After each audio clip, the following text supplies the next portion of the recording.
Dan ada cerita ulama zaman tu nak test Imam Bukhari waktu tu muda belasan tahun. Ulama-ulama ni nak test Imam Bukhari. Jadi ada lebih kurang 10 ulama berbaris nak test Imam Bukhari ni. Okey, jadi ulama tu apa dia buat? Dia ada sanad sampai kepada Nabi dan ada matan. Okey, hadis ni dia ada dua bahagian. Satu sanad dan berakhir dengan matan. Matan tu teks hadis.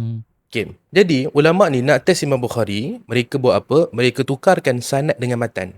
Contoh ada hadis A, matan A lah. Hadis B, sanad B, matan B. Tapi ditukarkan. Sanad A, matan B. Tukar. Setiap ulama buat 10 hadis berterabur macam tu.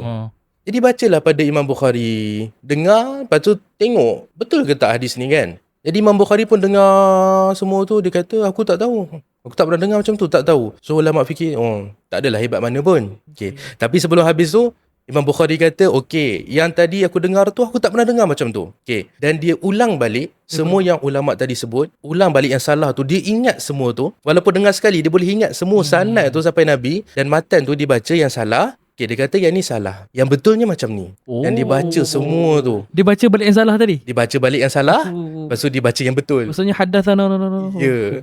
Okay, jadi memang ulama semua tak boleh kata apa. Okay, surrender lah. This boy, hebat. Tak boleh buat apa lah. Imam Bukhari.